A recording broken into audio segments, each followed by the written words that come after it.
Chers frères et sœurs et amis dans le Seigneur, que la paix et la grâce de Dieu vous soient. Amen. Gloire à Dieu. Nous avons un très bel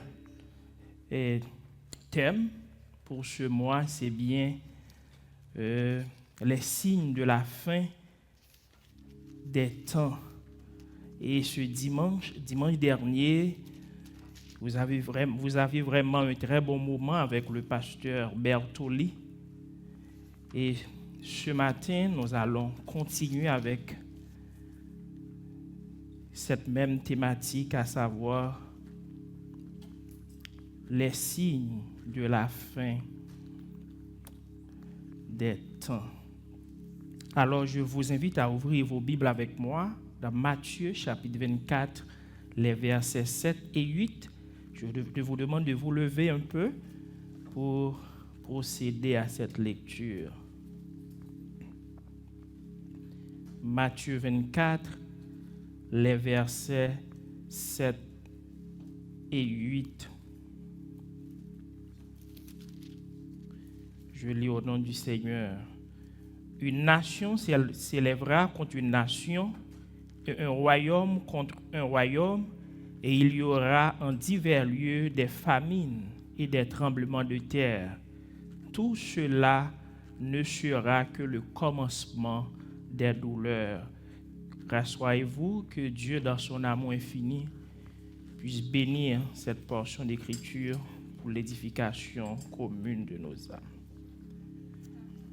Chers frères et sœurs, nous sommes dans les derniers jours. Et cette période commence avec la montée de Jésus au ciel. Merci. Et plus précisément avec cette période-là trouve son sens le jour de la Pentecôte. Parce que l'apôtre Pierre déclare dans Actes des Apôtres 2, versets 16 et 17, mais c'est ici que ce qui a été dit par le prophète Joël, dans les derniers jours, dit Dieu, je répandrai mon esprit sur toute chair. Vos fils et vos filles prophétiseront, vos jeunes auront des visions et vos vieillards auront des songes. Depuis l'ascension de Jésus, nous vivons dans les derniers jours. Les derniers jours. Mais quand est-ce que viendra la fin des temps, chers frères et sœurs? Elle viendra avec la seconde venue de Jésus. Ce sera l'époux qui viendra chercher son épouse, à savoir l'Église. Et aussi, ce sera le Messie triomphant, venu pour juger l'humanité pécheresse et pour établir son royaume de 1000 ans. Tout ça, c'est après les vacances célestes, après les vacances que Jésus aura passées avec son épouse, à savoir l'Église, après quoi viendront le jugement et l'établissement de son royaume millénaire. Si vous voulez regarder Apocalypse 6, versets 1 à 17, donc l'Apocalypse, ce passage-là donne une idée plus claire concernant ces choses-là. C'est là les famines, les tremblements de terre, les conflits, les pestes atteindront une ampleur sans égale, à savoir à la fin pour la grande tribulation. Par contre, quand nous voyons des guerres, des famines, les tremblements de terre aujourd'hui et demain, c'est une sorte d'alerte de l'arrivée imminente de la fin ou le retour de notre Sauveur Jésus-Christ. En Matthieu 24, chers frères et sœurs, Jésus dévoile certains événements qui marqueront la fin des temps et le retour. Le passage que nous avons devant nous ce matin, Matthieu 24, les versets 7 et 8, évoque une période de trouble, de souffrance et de désordre dans le monde. Et ce texte nous invite à la réflexion, mais aussi à la vigilance. C'est pour cela que nous avons ce titre ce matin-là, « Ouvrez vos yeux ». C'est le titre de notre message ce matin, « Ouvrez vos yeux ». La fin des temps ne sera pas une surprise, mais un processus graduel, un éveil progressif de l'humanité à des signes déjà présents dans notre monde. Et ce matin, nous allons voir ensemble 3 signes majeurs de la fin des temps, à savoir les conflits internationaux, les famines et les tremblements de terre, et surtout leur signification spirituelle pour nous. Le verset 7, Matthieu 24, le verset 7, une nation s'élèvera contre une nation, un royaume contre un royaume. Les conflits entre nations, les guerres et les tensions géopolitiques sont des phénomènes que l'humanité a connus tout au long de son histoire. Cependant, Jésus avertit que ces conflits deviendront plus fréquents et plus intenses à l'approche de la fin des temps. Aujourd'hui, nous pouvons voir les tensions croissantes entre les grandes puissances mondiales, les guerres régionales qui ne cessent de se multiplier et les conflits qui prennent parfois des dimensions mondiales. Pensons à la guerre en Ukraine ou aux tensions au Moyen-Orient. Le but de Jésus dans ce passage, chers frères et sœurs, ce n'est pas de nous effrayer, mais de nous avertir. Les conflits mondiaux et les guerres ne sont pas un signe de la fin immédiate, mais un indicateur que le temps est proche. Et chers frères et sœurs, voyons les racines. Pour parler de conflits, de guerre, comme j'avais l'habitude de le dire, tout ce qui est matériel ou physique, ça existait déjà, ou ça a sa racine sur le plan spirituel. Donc, pour mieux comprendre ces conflits, il faut essayer de voir les racines spirituelles de ces conflits, chers frères et sœurs. Ces conflits ne sont pas uniquement d'ordre humain, mais trouvent aussi leurs racines dans la lutte spirituelle. La Bible nous enseigne que le péché et l'égoïsme humain engendrent la division et que la vraie paix ne viendra qu'avec le règne de Christ.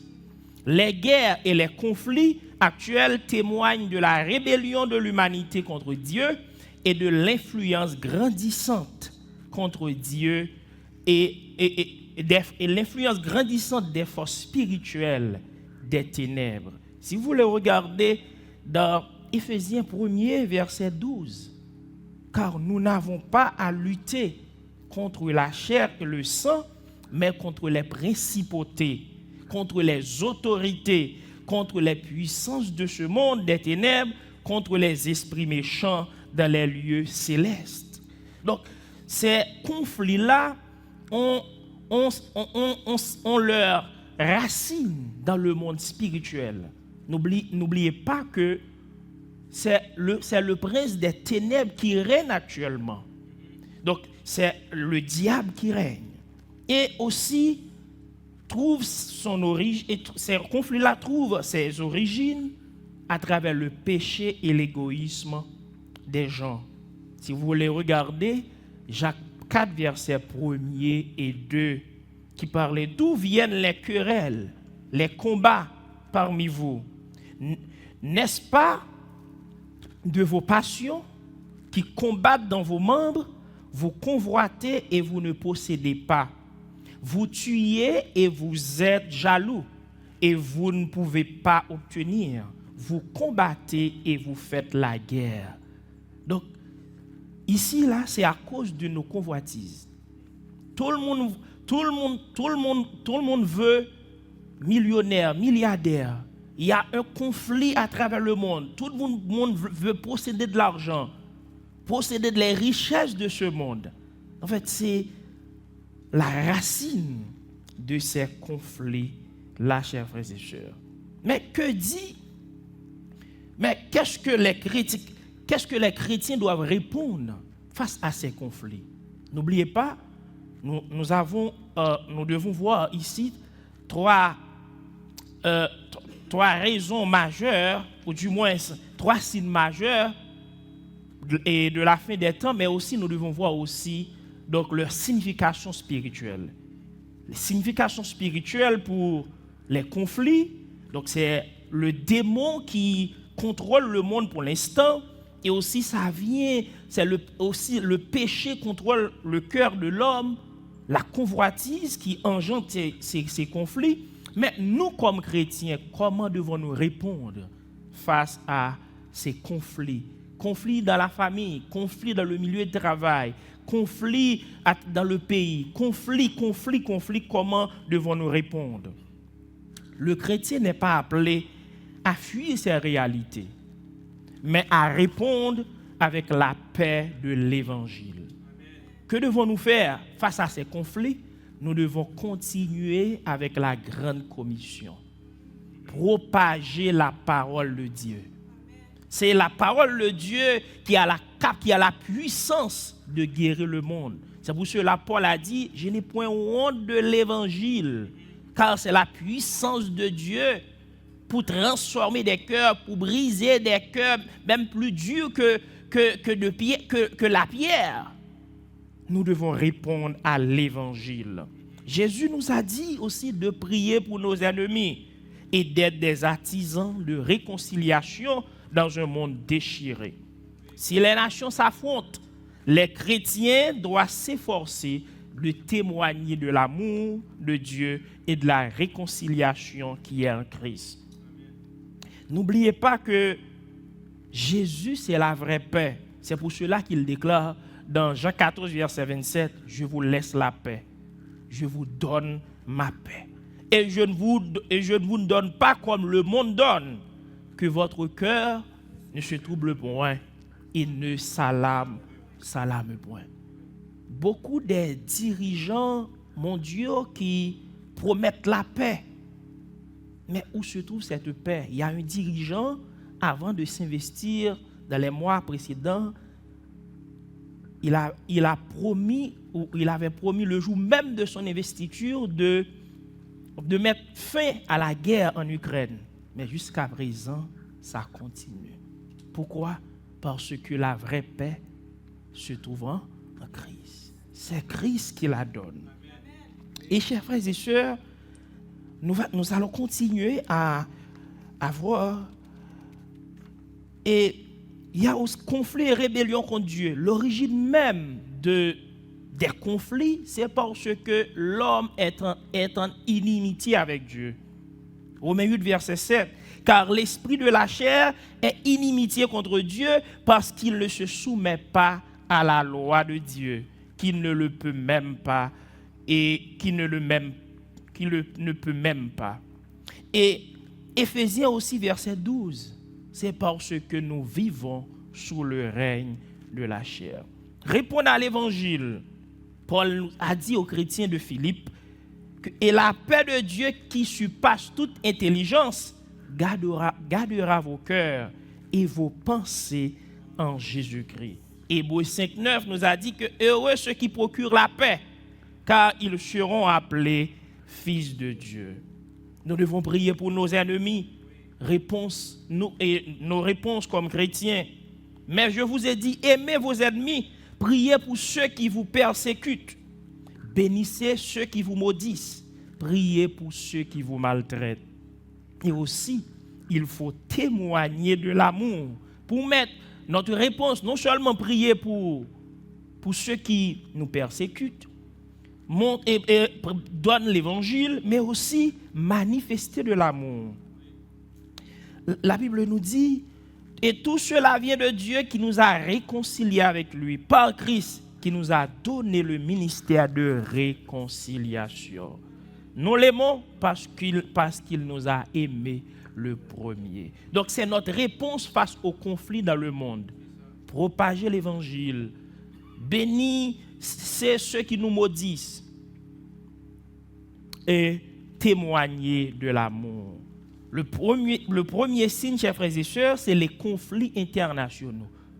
Origine, Satan le diable, le péché, nos convoitises dans le monde. Notre réponse, c'est propager l'évangile, témoigner de l'amour et donc béni, prier pour ceux qui nous persécutent.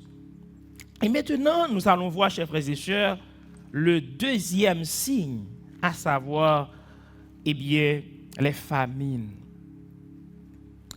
Les famines ont toujours fait partie de l'histoire humaine, mais elles deviennent plus graves et plus fréquentes dans certains endroits du monde.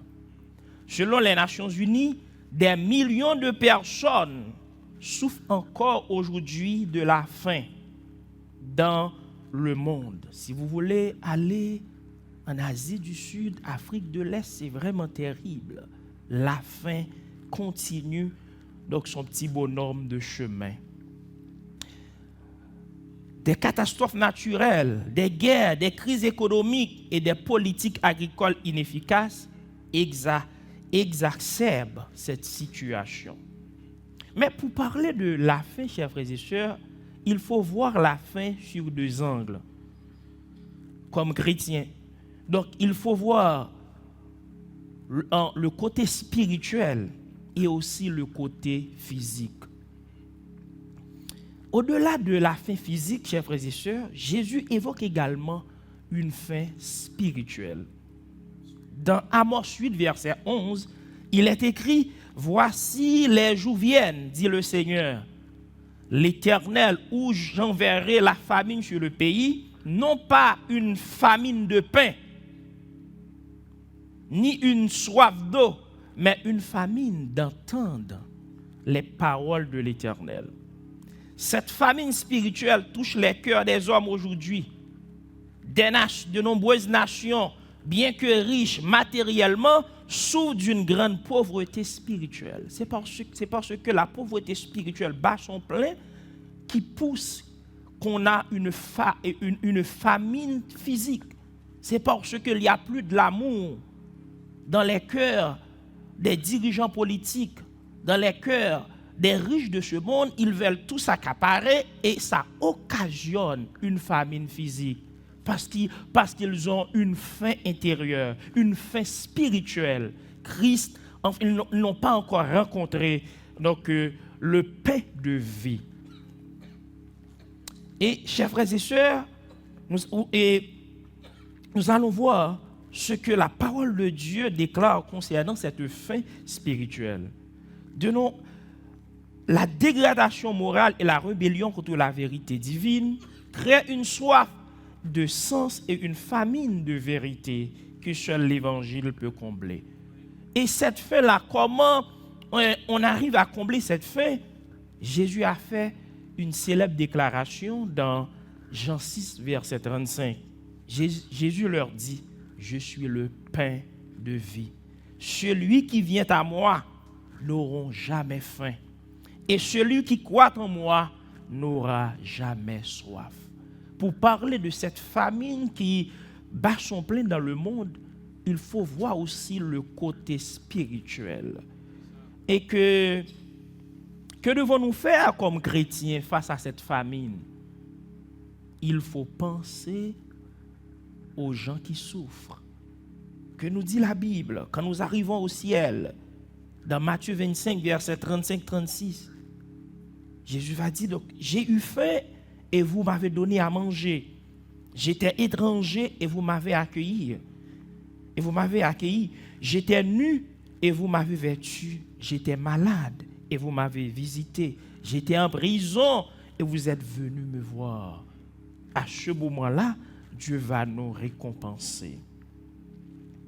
Et dans 1 Jean 3, verset 17-18, la Bible dit, « Si quelqu'un possède les biens du monde et que voyant son frère dans le besoin, il lui ferme son cœur, comment l'amour de Dieu demeure-t-il en lui? Comment l'amour de Dieu demeure-t-il en lui? Petits enfants, n'aimons pas en parole et avec la langue, mais en action et en vérité. Notre réponse face à la faim qui bat son plein dans le monde comme chrétiens, nous devons partager, propager l'amour. Partager ce que Dieu nous a donné avec les autres. C'est notre réponse. Et chers frères et sœurs, nous continuons avec le troisième signe, à savoir les tremblements de terre. Les tremblements de terre. Les tremblements de terre sont des signes de déstabilisation de la terre en elle-même. Ils rappellent la fragilité de notre monde physique. Dans les dernières décennies, on observe une augmentation des tremblements de terre, ainsi que d'autres catastrophes naturelles, comme les tsunamis, les éruptions volcaniques et les inondations. Bien que ces phénomènes aient toujours existé, leur fréquence et leur impact semblent croître. Et nous avons une liste de tremblements de terre durant les 20 dernières années. Premièrement, nous avons le terrible tremblement de terre de 2010 en Haïti, à une échelle de 7 points, causant la mort à plus de 230 000 personnes et laissant des millions sans abri. Et aussi en 2011, nous avons le tremblement de terre de Tohoku au Japon à l'échelle de 9.0 qui a provoqué un tsunami dévastateur et a entraîné la catastrophe de Fukushima avec des milliers de morts et des millions de personnes touchées. Toujours en 2011, tremblement de terre à Christchurch, en Nouvelle-Zélande, causant la mort à 185 personnes à l'échelle 6.3. Et toujours en Haïti, en 2021, dans le sud, qui a fait des centaines de morts et beaucoup de dégâts. En 2004, tremblement de terre à Sumatra, en Indonésie, qui a fait plus de 230 000 victimes. Et en 2009, dans la terre de l'Aquila, en Italie, à 6.3, qui a détruit ou causant la mort à 309 personnes. Chers frères et sœurs, ces tremblements de terre, et pourquoi cet accroissement ou bien cette fréquence de tremblements de terre? Cela veut nous dire que la fin est proche. Ce n'est pas encore la fin, mais la fin est proche. Et non seulement des tremblements de terre, nous avons aussi des inondations, des éruptions volcaniques. Si vous voulez regarder pour les inondations, nous avons une liste de terribles inondations en 2011 en Thaïlande, touchant plus de 13 millions de personnes. 2010 au Pakistan, 20 millions de personnes. En Inde, en 2018, 1,4 million de personnes. En Europe, en 2021, des centaines de personnes ont perdu leur vie. Et en Chine, en 2020 aussi, de terribles inondations.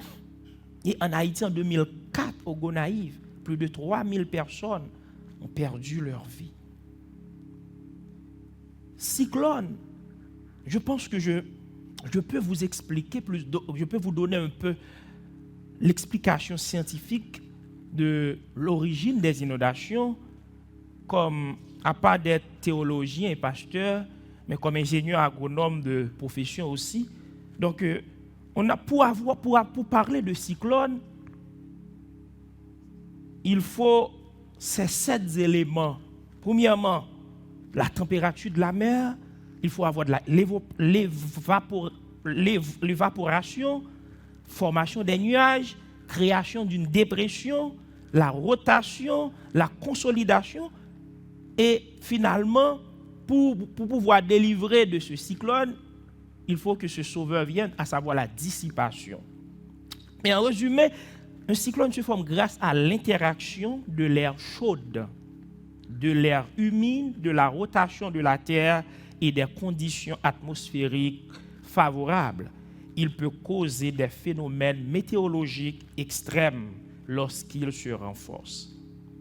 Mais, chers frères et sœurs, nous allons continuer en parlant de tremblements de terre et inondations. Les tremblements de terre aussi sont comme des métaphores spirituelles. Spirituellement, les tremblements de terre peuvent être vus comme des signes de secousse dans le cœur humain. Si vous les regardez avec moi, Romains 8, verset 22. Romains 8, verset 22, le péché a ébranlé la création et provoque un malaise profond dans le monde. Paul déclare dans Romains 8, verset 22, donc la création tout entière soupire et souffre jusqu'à maintenant. Or, nous savons que jusqu'à ce jour, la création tout entière soupire et souffre les douleurs de l'enfantement. Depuis après le péché, donc tout est déréglé. La création souffle et la création attend l'établissement du royaume des dieux. Donc il faut attendre à des situations de trouble comme ça dans le monde.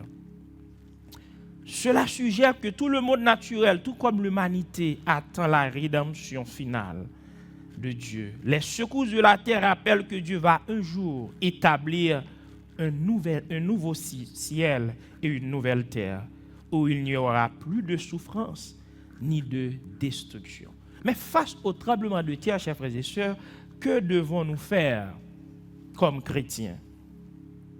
Face à ces secousses physiques et spirituelles, le chrétien doit se rappeler que notre espérance ne réside pas dans cette terre qui est en train de se défaire, mais dans le royaume éternel de Dieu, qui est indestructible.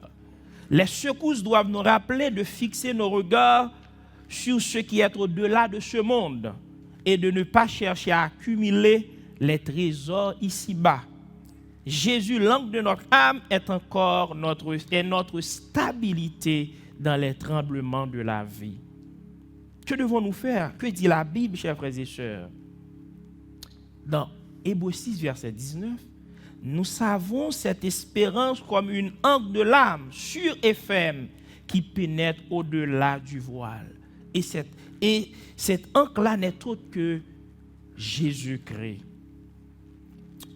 Dans Matthieu 6, versets 19 et 21, la Bible nous dit « Ne vous amassez pas des trésors sur la terre, où la houille et les vers consument, où des voleurs percent et dérobent, mais amassez des trésors dans le ciel, où il n'y a ni la houille, ni les vers ne consument, et ni les voleurs ne percent, ni ne dérobent, car là où est ton trésor, là aussi est ton cœur. » Philippiens 3, verset 20. Mais notre cité est dans les cieux, d'où nous attendons aussi comme sauveur le Seigneur Jésus-Christ. Et ce que vous devez avoir en tête, vous devez toujours penser au psaume 46 qui dit « Dieu est pour nous un refuge, un appui, un secours qui ne manque jamais. » Qu'il ne manque jamais quand quoi? Dans la détresse. Et quand les montagnes chancellent, quand les flots de la mer nuit juste écument, je soulève jusqu'à faire trembler les montagnes. Il faut savoir que notre Dieu règne encore. Même au milieu des tremblements de terre, des situations bouleversantes, ce que nous devons savoir que, comme chrétiens, nous sommes des pèlerins sur cette terre. Ce n'est pas encore notre destination finale. Nous sommes de passage sur cette terre. Tôt ou tard, nous devons laisser ce lieu. Donc, il faut avoir cette mentalité. Et quoi qu'il arrive, nous sommes au Seigneur. Et nous devons savoir que le Seigneur est toujours avec nous. il peut toujours nous délivrer. Et si ça arrive que il y a un tremblement de terre, et si Dieu décide, si c'est la volonté de Dieu de ramener certains frères et sœurs avec le plus tôt, que sa volonté soit faite. Donc, c'est notre réponse face au tremblement de terre. Chers frères et sœurs, ce matin, nous étions en train de voir 3 signes majeurs concernant la fin des temps, à savoir les conflits internationaux, les famines et la guerre et les tremblements de terre. Ce que nous devons conclure, chers frères et sœurs, si vous voyez avec moi le verset 8, le verset 8 nous dit, tout cela ne sera que le commencement des douleurs. Tout cela ne sera que le commencement des douleurs. Ce qui est important, c'est de nous arranger. Ce que vous voyez maintenant dans le monde, ce n'est rien face à la grande tribulation, face à la fin. Nous devons nous arranger pour être prêts quand le Seigneur revient pour prendre son Église avec lui. C'est une chose terrible de vivre la grande, ou ce sera une chose terrible, selon la parole de Dieu, de vivre la grande tribulation. Jésus a averti ses disciples que ces signes seraient le commencement des douleurs. Cela ne signifie pas, comme je l'ai dit tantôt, que la fin est immédiate, mais que la souffrance et les épreuves seront les précurseurs de l'événement, le plus glorieux de l'histoire, à savoir le retour de Christ. Ces signes nous rappellent la réalité de la fin des temps, mais il est aussi un appel à la préparation. Nous devons nous préparer. Dans le contexte de ces signes, chers frères et sœurs, le chrétien est appelé à être vigilant, à ne pas se laisser surprendre par ces événements. Nous devons vivre dans l'attente du retour de Christ. Nous devons vivre dans l'attente du retour de Christ avec une foi vivante et une espérance solide. Ces douleurs sont un moment de purification, un rappel que Dieu travaille dans l'histoire pour amener à terme son plan de rédemption. Jésus nous a avertis, non pour nous effrayer, mais pour nous préparer. Le chrétien n'est pas appelé à vivre dans la peur, mais dans l'espérance de la glorification future, en attendant le jour où le royaume de Dieu viendra avec puissance. Que ces signes nous poussent, chers frères et sœurs, à une vie de repentance. Que ces signes nous poussent, chers frères et sœurs, à vivre chaque jour comme un dernier jour, à penser chaque jour au retour imminent de Jésus-Christ. Que ces signes nous poussent à mener une vie de foi, une vie active et de service, jusqu'à ce que notre Seigneur Jésus-Christ vienne pour prendre son Église avec lui, chers frères et sœurs. Que nous dit la Bible, Matthieu 24, versets 6 et 8. Il faut nous préparer. Et aussi, dans 1 Thessaloniciens 4, versets 5 à 6. Regardons avec 1 Thessaloniciens 4, versets 5 à 6 pour voir ce que la Bible nous dit concernant ça. Il dit, mais vous, frères, vous n'êtes pas dans les ténèbres pour ce jour vous surprenne. Comme un voleur, vous êtes tous des fils de la lumière et des fils du jour. Nous ne sommes pas de nuit ni des ténèbres. Ne dormons donc point comme les autres, mais veillons et soyons sobres. Il faut être vigilant face à ce jour. Et nous devons aussi exercer la foi. Et dans Tite 2, verset 13, nous dit, en attendant la bienheureuse espérance et la manifestation de la gloire de notre Dieu et notre Seigneur Jésus-Christ, nous devons être prêts pour ce jour. En purification, chers frères et sœurs, 1 Pierre 1, verset 6 et 7. C'est pourquoi vous exultez, quoique maintenant pour un peu de temps, si vous deviez être affligés par diverses épreuves, afin que l'épreuve de votre foi, beaucoup plus précieuse que l'or périssable, qui néanmoins est éprouvée par le feu, ait pour résultat la louange, l'honneur et la gloire lors de la révélation de Jésus-Christ. Et Romains 8, 28 nous dit que nous savons du reste que toute chose concourt au bien de ceux qui aiment Dieu, de ceux qui sont appelés selon son dessein. Et Romains 5, versets 2 à 5, chers frères et sœurs, c'est par la foi que nous avons accès à cette grâce dans laquelle nous demeurons. Et nous nous glorifions dans l'espérance de la gloire de Dieu. Et non seulement cela, mais nous nous glorifions aussi dans les tribulations, sachant que la tribulation produit par la patience la victoire dans l'épreuve, et la victoire dans l'épreuve, l'espérance. Or, l'espérance ne trompe pas, parce que l'amour de Dieu a été répandu dans nos cœurs par le Saint-Esprit qui a été donné. Chers frères et sœurs, nous avons une promesse comme chrétiens. Tôt ou tard, le Seigneur Jésus viendra pour chercher son Église. Et la fin commencera quand? À l'avènement du Seigneur Jésus-Christ. Quand il viendra pour prendre son Église avec lui. Parce que l'Église n'aura pas subi la grande tribulation. C'est à ce moment-là que la fin commence. Mais quand est-ce que Jésus-Christ va venir? Personne ne sait. Mais nous avons des signes devant nous. Des tremblements de terre, de la famine, des guerres. Ce que nous devons faire, nous devons nous préparer davantage. Et je voudrais vous raconter une histoire, chers frères et sœurs. Une histoire qui s'intitule « Ne tuez pas le chien ». Il y a un homme qui rentrait chez lui très fatigué, mais il avait un chien attaché de la cour, mais cet homme-là avait une boutique et au rez-de-chaussée. Mais en arrivant chez lui, il allait se coucher, mais le chien se mit à aboyer. Il dit, mais qu'est-ce qu'il y a? Il allait regarder par la fenêtre pour voir qu'est-ce qu'il y a. Il n'a rien vu, mais il dit, le chien m'empêchait de dormir. Et le chien hurlait pour la plus belle.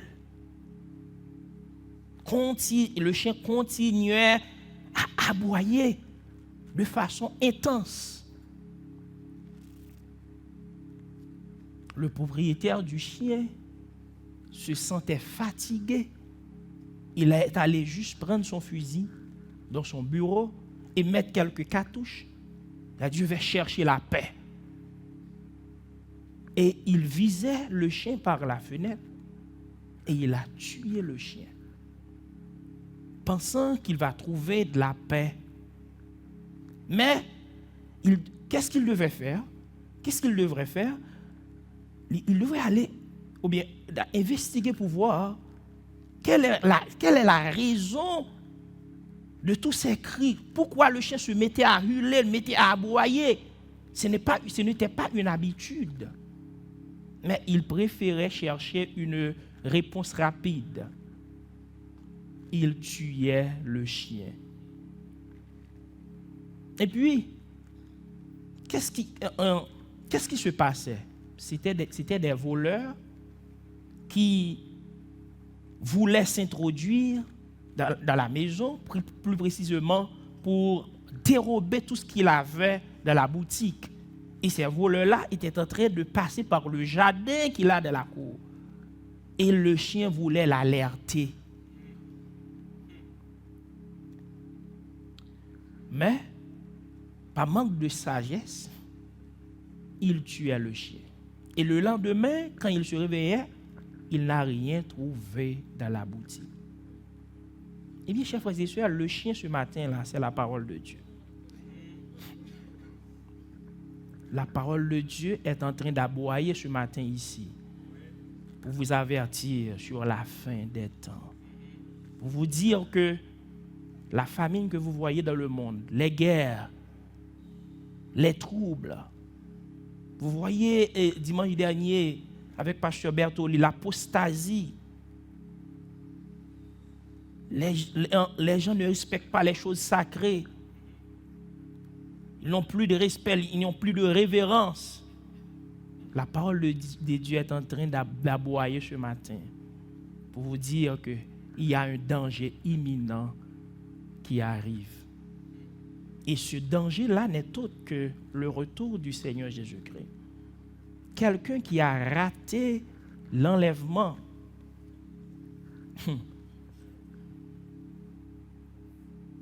C'est la chose la plus fatale qui pourrait arriver à quelqu'un. De rater l'enlèvement. C'est l'Église qui empêche que des choses terribles arrivent en ce moment parce que l'Église est l'ambassadrice de Christ. Une fois l'Église aurait laissé la terre, c'est fini. Chers frères et sœurs, nous devons penser à cela comme chrétiens. Et vous devez toujours penser à prier pour remercier Dieu pour cette parole de vérité et lui demander de vous aider à rester ferme dans la foi et à discerner les signes des temps et à vivre dans l'espérance de son retour glorieux. Et nous devons demander à Dieu d'avoir beaucoup plus de foi, de confiance en lui et lui demander son assistance pour qu'il puisse guider nos pas. Chers frères et sœurs, que Dieu dans son amour vous aide à comprendre les signes de la foi, à comprendre les temps à venir, à ne pas voir ce qui se passe dans le monde comme des profanes, mais d'aller consulter votre Bible. Et nous avons vu la famine, il y a aussi un caractère spirituel. Les tremblements de terre, il y a un caractère spirituel. Les conflits, il y a un caractère spirituel. Le remède, c'est l'Évangile. Nous devons profiter de notre temps pour propager l'Évangile, pour donner de l'amour au monde, pour prier pour que Dieu puisse susciter des gens ou puisse toucher des cœurs, des hommes et des femmes, pour que des hommes et des femmes puissent venir à lui. C'est notre travail comme chrétiens. Ouvrez vos yeux, chers frères et sœurs. Ouvrez vos yeux. Ce n'est pas l'heure du sommeil, mais c'est l'heure de vous réveiller parce que l'avènement du Seigneur est imminent. Et surtout, ne tuez pas le chien. Laissez la parole de Dieu en éveil en vous. Vous parlez. C'est la parole de vérité, la parole puissante. Que Dieu vous bénisse, chers frères et sœurs.